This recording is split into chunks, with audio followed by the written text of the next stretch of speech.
Welcome to the Thought Leader series brought to you by Rare Cancers Australia. In season 1 of this series, we're piloting candid conversations with some of the brightest minds in the Australian cancer community. People with a strong vision for what things could and should look like now and into the future. In this series, you can expect real questions with real answers and fresh perspectives on what needs to change and be done to make things better for patients. We want all patients, no matter where a patient enters the cancer system, to get the very best care, research-led care, because that's what's made a difference to outcomes for people with cancer. In this episode, RCA Chief Executive Richard Vines speaks with Professor Grant McArthur, Executive Director of the VCCC Alliance. The VCCC is a powerful partnership of 10 leading research, academic and clinical institutions working together to fundamentally reshape the way we tackle cancer. Grant is also head of the Molecular Oncology Lab at Peter MacCallum Cancer Centre and a highly cited melanoma researcher.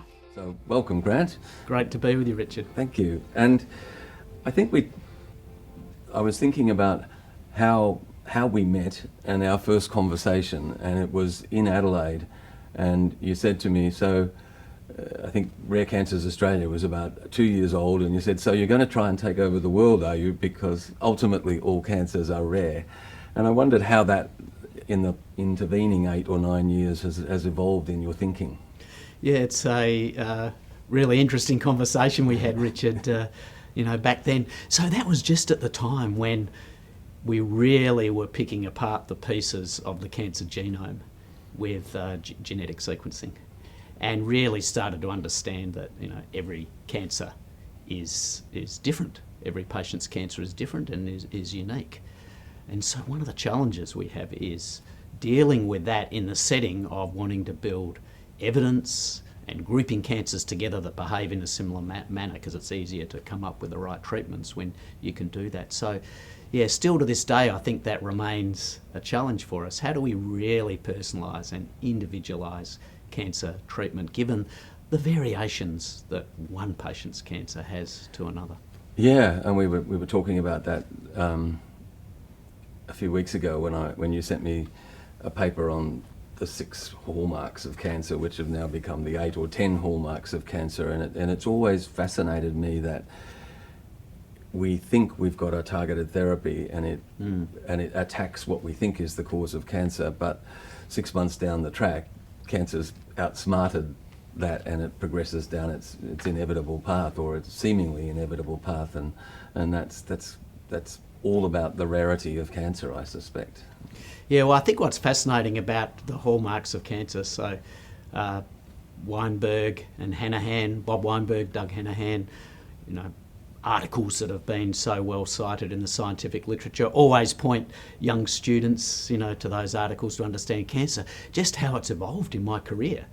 It started off with limited number of hallmarks and they just keep growing because our knowledge of cancer is improving all the time. And probably what we're recognising, particularly in the last 10 to 15 years, is it's not just what's within the cancer cell, it's the environment that the cancer cell sits in, the immune system, the blood vessels, other factors that dictate how the cancer behaves that now are very important, and we're starting to think about how one can leverage that knowledge to come up with new treatments. Yeah.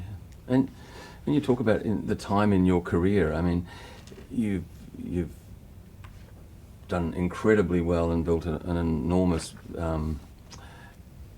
history of success, but what attracted you to medicine in the first place? Well, actually, first of all, Richard, I have to say that I don't think about, personal success as well. It's all about what the field is doing and what, it's been delivered for patients. Yep. So I'll get to your question about what drew me personally, but what I love is the fact that, the cancer survival, 5-year survival, which is the benchmark we usually like to use. When I started training, 50% of people with a cancer diagnosis would survive for 5 years. It's 70% now. Yeah. That's a phenomenal improvement. Yeah. So that is the success, and that's multifaceted. And I can tell you what gets me out of bed in the morning is to see the next wave the science that the discovery scientists are working on today, how that's going to continue to enable us to improve that percentage even more, and that's what's very exciting. So I guess I better answer your question around look, I was as a young kid, I was lucky enough to go through at primary school when the Americans put astronauts on the moon. I mean, that was just phenomenally exciting for a curious kid to see something like that happen. The greatest engineering feat, perhaps in the history of humankind. Extraordinary. Yeah, and that, enabled me to develop a love affair with science. I loved astronomy. I loved the human body. I found very interesting. And as a young teenager, then I started to think, well, I really want to help people, and I want to see the world a better place for people. And medicine is just such a remarkable way of combining a career that involves science and involves caring and helping people. And so that's what attracted me to medicine. And then the other question is, why cancer? Yeah. So, and cancer to me, as I was a medical student, was just full of mystery, and it was an area of a lot of scientific development. It was pretty rudimentary back when I was a medical student in the 1980s. It was still pretty rudimentary back then, and it's really accelerated since then. But gee, I made the right choice for sure, because cancer oncology, so I'm an oncologist, so cancer as an area of research is just full of some fascinating science that now we can turn into better outcomes for patients. So I feel privileged that I had the intuition to be attracted to it. And actually when I give lectures about career development to young scientists, young clinicians, I say, trust your intuition. My intuition was cancer is a fascinating problem that we can do something about, and we have as a field, and that's what to me has been a remarkable way to earn a living. But it's more than earning a living, of course. It's about seeing improvements in individual patients and in the statistics across the many patients, and now increasingly we want to look across the world. We want to deal with the problems of inequity in cancer outcomes. So much work to be done, but I feel so lucky and privileged to be living at a time where one could be so stimulated in your work. So we've discussed why medicine and then why cancer, but the obvious next step is why melanoma? That's a very interesting question for me, because I had not done melanoma research or clinical work before I got recruited to the Peter Mac.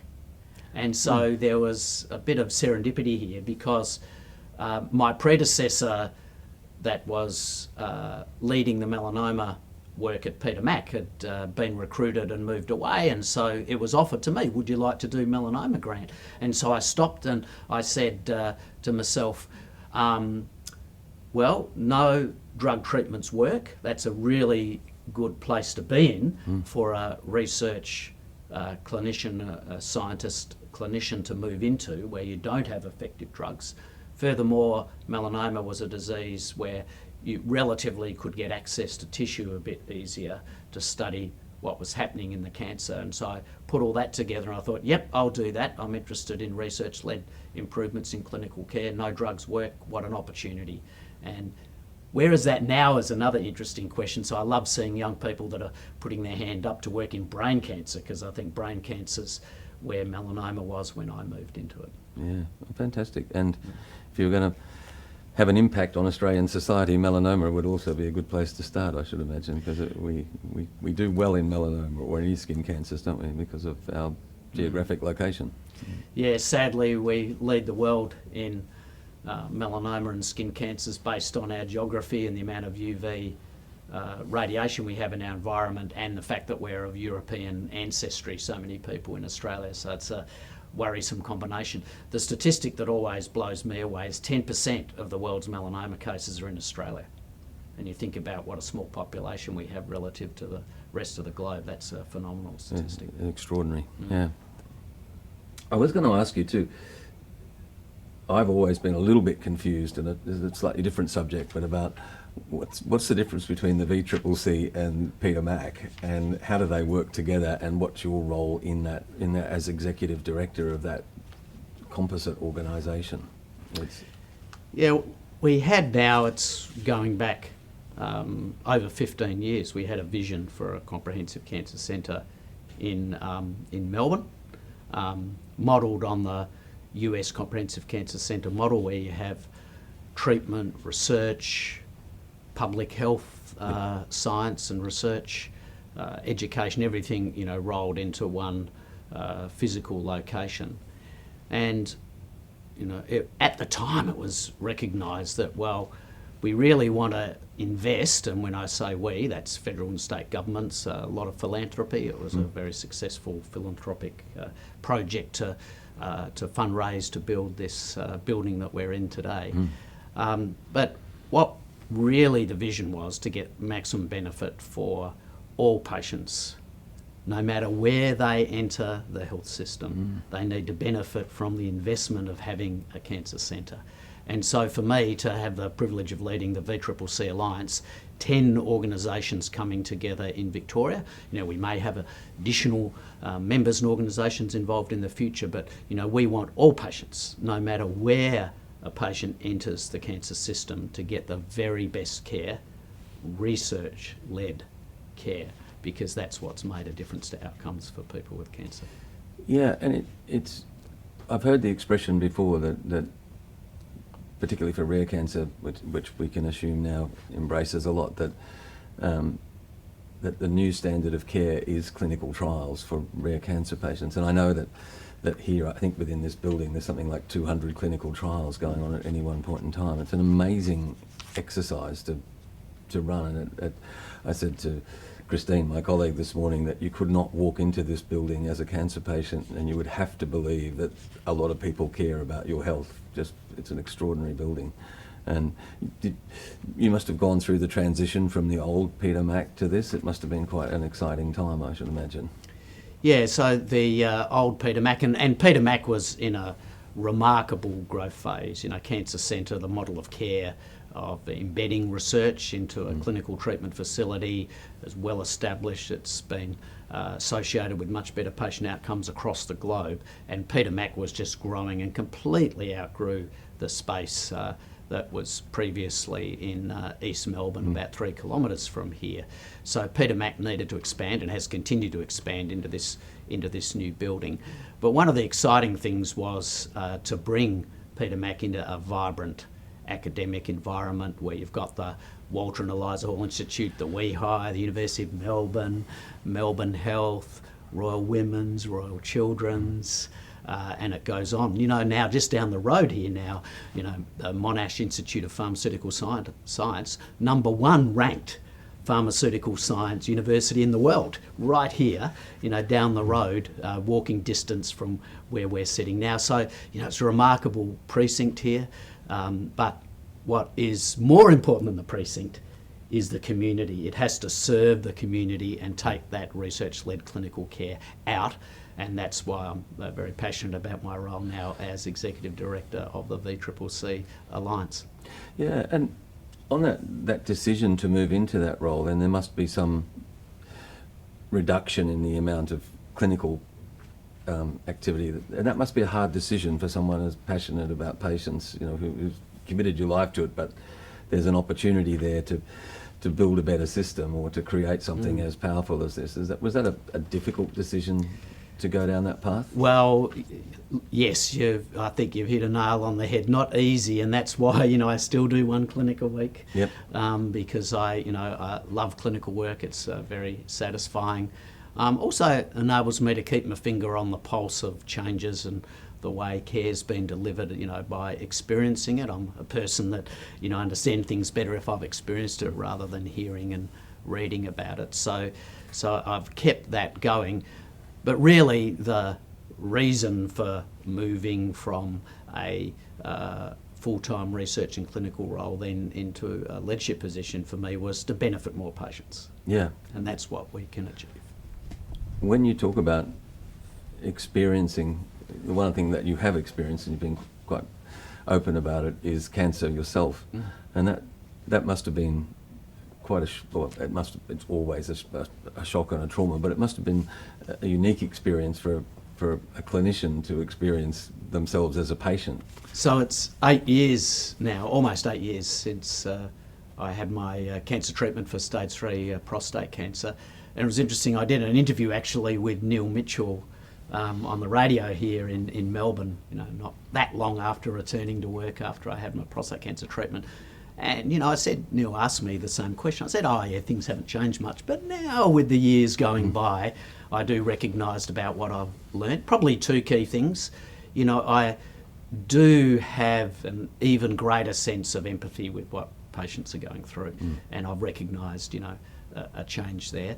The other thing is I recognised that I didn't communicate very well with my family. And I've had heightened recognition of the importance of people that are close to a patient, family and or other loved ones that are close to the patient in dealing with cancer most effectively. It's very important, and at least for me, and an unusual situation I guess being a cancer clinician and cancer researcher, but I didn't communicate very well with my family, and so I spend a little bit of time when I see a risk now for poor communication between patient and their family or their loved ones, their supporters, just to give some lessons about how to do it, because it's so important that you can't deal with cancer on your own. You need support. Yeah, it is. And I remember we had a young father who had a cancer that he was not going to get better, but it took us, I think, about 6 months of working with him to work out how to tell his 9-year-old son. Yes. And it was those sorts of elements of cancer are so troubling and so perplexing, but they don't fit within the clinical framework as such. It's a much different, it's a different cat, if you like, in terms of how that does. So yeah, it's a hard way to learn, but it's absolutely it's essential. We've talked a bit about it before. I know you've had some high-profile patients where they've inevitably been treated by things that are not funded on the PBS, and that's inevitable, as I think we were talking on the phone the other day, and you said, unless you've got a way of funding medicines 2 minutes after they're approved by the FDA in the US, then there's always going to be this gap. But sometimes people have suggested that to prescribe something that is not PBS funded is in some way not evidence-based, which I thought it would be interesting asking you that question, given that I know that you've done it and you're about the most evidence-focused person that you could possibly imagine. And so how do you make that decision, and where do you make that judgment?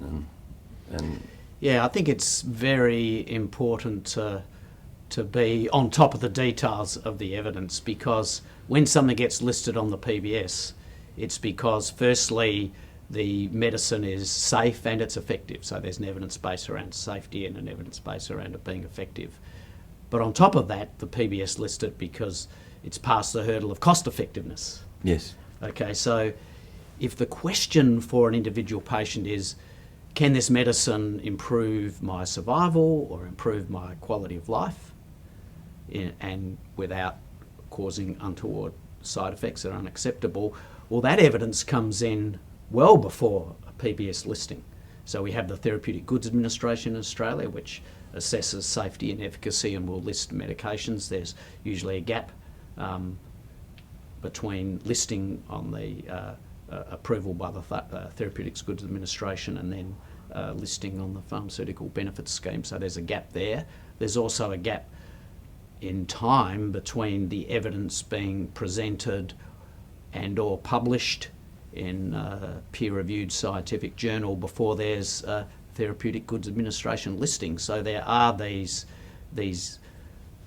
inconsistencies, if you like, between when the evidence becomes available and when there's access. Either one can write a prescription, which you can do after Therapeutics Goods Administration listing, or reimbursement on the PBS. So to get to your question as to, how does one communicate that?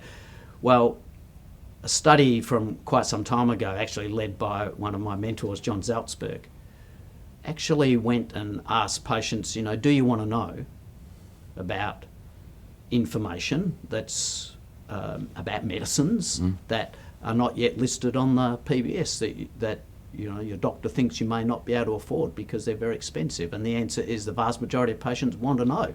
Yeah. And to put it simply, and we say this, to my junior clinicians, well, you don't know that that patient doesn't have a wealthy uncle that in this situation will fund the medicine. So you've got to give the patient your best opinion based on the evidence, but in a supportive way and an understanding way, because it is difficult if there is a new medicine that has significant efficacy and it's not yet on the PBS.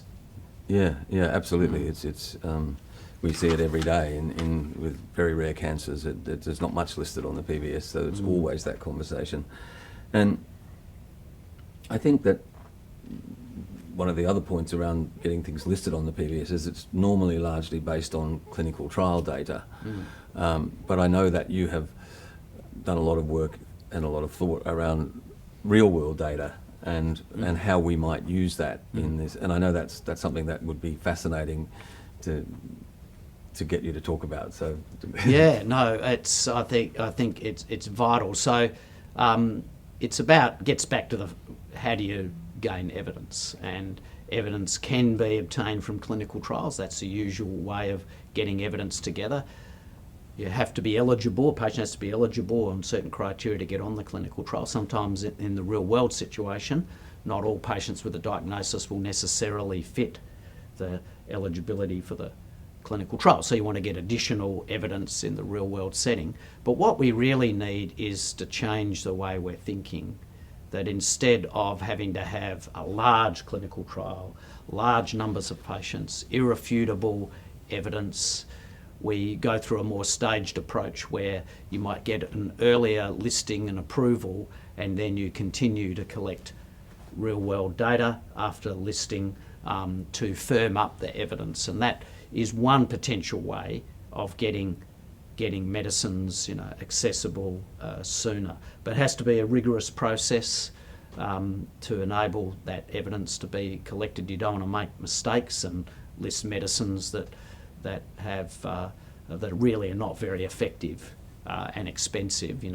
I understand that the funders don't want to do that. I very much understand that, but we do need to speed things up, because at the moment it's just too slow for patients with life-threatening illnesses of getting listings on the PBS. Yeah, and do you think that when we talk about the hallmarks of cancer and we talk about the multifactorial causes, that we will have to be looking down the track at multifactorial solutions? It won't just be one therapy. It will be multiple therapies used in tandem, and that in itself, again, I suspect will cause challenges for the funders and the reimbursers. It's going to be it's a big problem. So only one working day ago, I was sitting down with one of my PhD students who's just done a genetic screen with a new drug and found a potential new target where you might combine two drugs together to turn on, a really important protein in cancer, which, Richard, you've probably heard about, called P53. Yeah. And I said to her, this is great, we're going to have to work out if this really looks as promising as this initial screen suggests, so there's still more science to do. But I said to her, one of the things I need to do, though, is to think about, well, you're talking about putting two drugs together, neither of which is currently approved.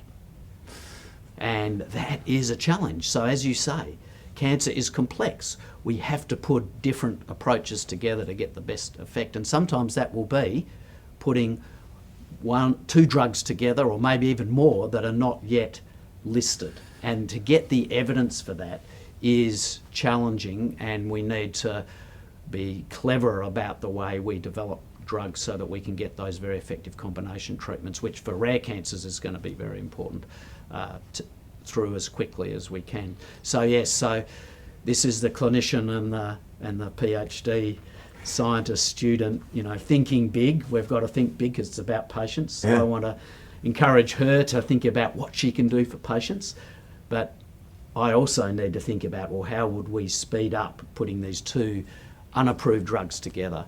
And so we have a lot of challenges in our system, I think, and need for reform. Yeah, and it does seem to me that sometimes the way that the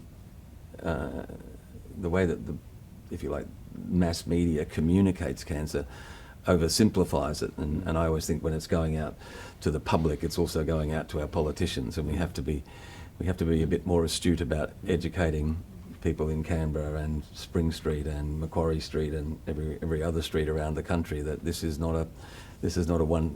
a one-trick pony. It's a very complex beast. And look, my last question is: we'll be hopefully sitting here in 10 years' time, and cancer knowledge and treatment will have moved on.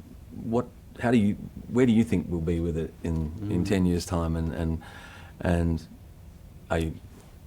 you strike me that you would be optimistic, but just how close will we be to chronic disease or cures? Well, I think the first thing is there'll be things we're doing in 10 years that are not apparent today. And that's why it's so important to have a research-led clinical system so that you can adapt new evidence, new discoveries, new ways of thinking, quite quickly into benefits for patients. So I'm very confident we'll have continued improvement in cancer outcomes. And that's, it's not just the discovery science and new drugs, even though in my field of melanoma research, we've now seen a 50% reduction in age-adjusted mortality since introduction of the new drugs for melanoma. It's phenomenal, phenomenal outcome. So drugs are contributing substantially in blood cancers, breast cancer, and others. It's contributed, a lot as well. So we'll also, though, continue to improve our early detection. So lung cancer screening is right on the agenda now. So that's going to help a lot because lung cancer is, our biggest killer, unfortunately, of all the cancer types. So, we need to get people's body mass index down, deal with the obesity problem. Yeah. Exercise, is useful in other means as well, indirectly to affect cancer. But not only that, UV radiation from the sun. Looking carefully at our diet, increasing fruit and vegetables in our diet, increasing fibre, in our diets, because colorectal cancer remains, a huge problem. Yeah. The most common cancer in our community, and we will see across those multifaceted approaches improvement. I do think that the relative impact of discovery science and drugs, though, will grow. So getting access to those new treatments is going to be very important. And what really excites me is new ideas that we're not using today that will start to come through. One thing, for example, we're very interested in, and many others at the moment, is how a cancer cell can change. It gets exposed to a drug, and there's a process called plasticity where it changes its properties, allowing it to survive and not die of the cancer treatment. So understanding the fundamental mechanisms of that switch, that plasticity that cancer cells can utilise to stay alive rather than die, is I think a really interesting area. So maybe we'll have some treatments that fundamentally target that process. Could be a game changer. That's one idea. I might be wrong. That may never deliver the goods. But what we do know is that prevention, early detection, better treatments have delivered the goods. Yep. 50% 5-year survival, up to 70% 5-year survival in my career, and I think that's going to continue. Yeah, fantastic, and that's a great note to end on. So thank you, Grant. Thank you very much for your time. And thank you, Richard. It's been very enjoyable chatting with you today. Thank you for joining us for this episode of the RCA Thought Leader series. To receive each new episode in your inbox, you can subscribe to the series at rarecancers.org.au/Thought Leader series. We look forward to sharing the next candid conversation on cancer soon.